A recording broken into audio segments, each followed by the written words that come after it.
Elias Thorne's fingers hovered over the polished casing of a $3,200 Aura Prime 700.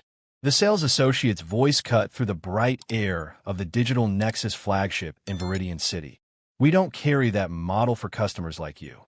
Beneath Elias's tailored cuff, a $9,500 Chronos watch flashed, something the young man missed. "That's odd," Elias said calm. He pointed to the shelf behind the associate. "I count 9 right there. We reserve those for executive-tier clients," the associate replied, defensively. Recognition, not anger, passed over Elias's face. He unlocked his phone.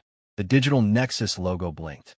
The associate didn't know he had built this company from a basement project into 200 stores. 3 years earlier, Elias stood in headquarters before a wall of awards. Serafina Vance, head of talent strategy, placed a new plaque. "It's meaningless if it's optics," Elias said. "My grandfather was denied an interview because of his name. I promised merit, not appearance." Anonymous employee surveys sat on his desk. "These numbers are illogical," he said. "Overall satisfaction is high, but there's a 40% disparity when filtered by ethnicity." Serafina's face tightened. "Minority turnover at store level is triple that of others with the same qualifications." "Isolated bad managers?" "We hope so." She spread charts. "But the pattern is uniform. Something systemic." Elias reviewed promotion tracks and shifts. "Who knows? Only us," Serafina said. "We needed certainty." He opened the scheduling software he once coded. "Is someone manipulating this?" "Possibly. Managers insist they follow policy." His phone buzzed with stock news. On paper, the company was flawless. "Surveys and reports aren't getting honest answers," Serafina said. "People are too afraid to speak or think this is standard." Elias's jaw tightened. "I promised this would be different. If the managers won't reveal it and employees are silenced, I'll find out myself. I'm going undercover." "You're the face of the company," she protested. "Not at store level where I rarely visit. This began when we expanded and I stopped going into stores." He pulled up Marcus Reed's profile, VP of Operations, a man whose efficiency produced record profits. "Reed reports to me, but we barely meet. He travels a lot." A viral clip then ignited the crisis. Kai Thompson, a black applicant, said he was offered entry-level work despite 8 years' experience. A white friend with the same resume, but a different name, was offered assistant manager. Hashtag Nexus Exposed trended. In the crisis room, testimonials streamed. Employees passed over for promotion, customers of color steered to cheaper products, minority staff slotted into low-commission shifts. Reed dismissed it as anecdotes. "These stories match our internal patterns," Elias said, demanding raw data. The complaints matched scheduling anomalies, promotion gaps, and customer reports. "Correlation is not causation," Reed replied. "We optimize for market differences." "By discriminating?" Elias asked. "By maximizing resources," Reed said. "Investors expect results." After the meeting, Elias told Serafina, "Prepare an application for Scottsdale. I go undercover tomorrow as David Carter."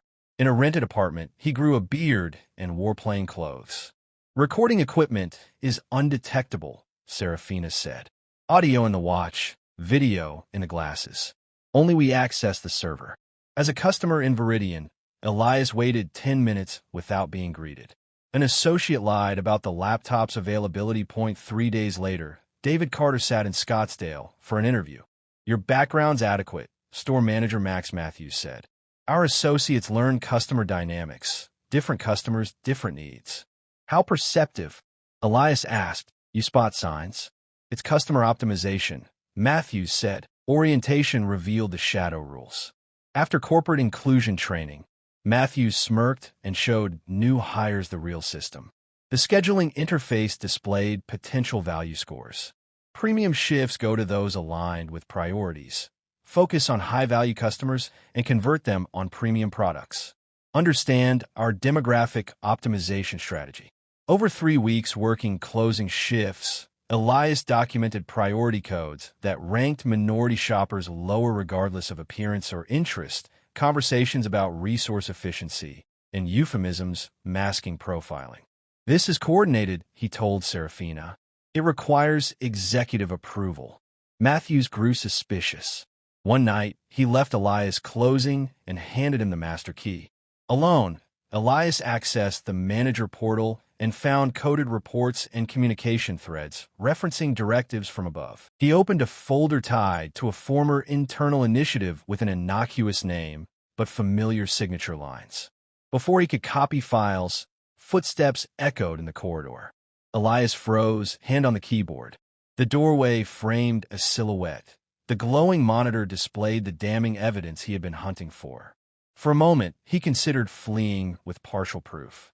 Instead, he realized what a single confirmation would mean: exposing a system built into the company's operations, implicating the people who'd turned his promise into a profit-making lie that he remembered his father's voice. Integrity is a stubborn thing. That memory steadied him as the door handle slowly turned silently. Elias Thorne's fingers hovered over the archive he had uncovered, directives straight from Marcus Reed himself. The coded language was clear: push premium products only toward high-conversion demographics and disguise the bias with demographic traffic analysis. Worse still, an email thread revealed Reed's so-called diversity compliance. Managers were ordered to keep clean documentation for audits, while secretly running the optimization strategy that excluded employees and customers of color. Elias copied everything onto an encrypted drive. Just as he prepared to log out, a new email appeared. Reed would visit next week for a regional performance review. Elias knew this was his moment. The Phoenix training room was filled with tense managers as Reed boasted. "Our region leads the nation in premium attachments thanks to our customer optimization strategy." The doors opened.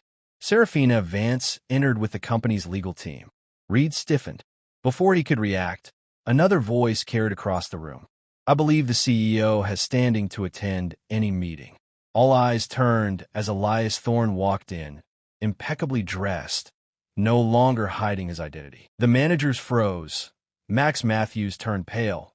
"For those who don't know me," Elias began, "I am Elias Thorne, founder of Digital Nexus. I built this company on merit, not race." With a gesture, Serafina replaced Reed's slides with the hidden scheduling system. "I've worked undercover in Scottsdale this past month," Elias continued. "I was assigned only closing shifts. I saw employees of color denied advancement, customers profiled.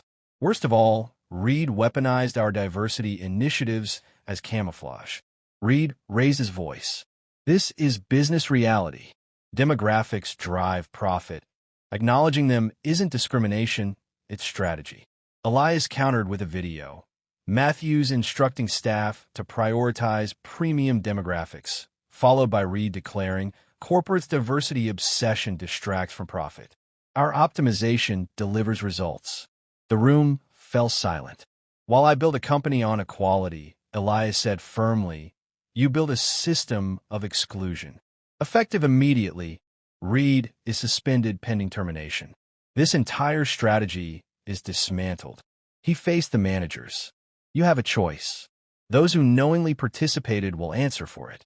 Those who step forward now can help us build the solution." The old scheduling software sat inside a glass case in the Digital Nexus lobby. A plaque beneath it read, "Systems reflect values. Choose wisely." On stage at a technology conference, Elias stood with Kai Thompson, now regional manager, and Maria Chun, now head of training. They described the reforms: transparent scheduling, an ethics council with frontline veto power, equity indicators replacing hidden codes. Diversity, Elias told the audience, isn't just about hiring. It's about ensuring people belong and thrive. Customer loyalty soared. Employee retention reached record levels, and the stock price reflected trust in ethical growth.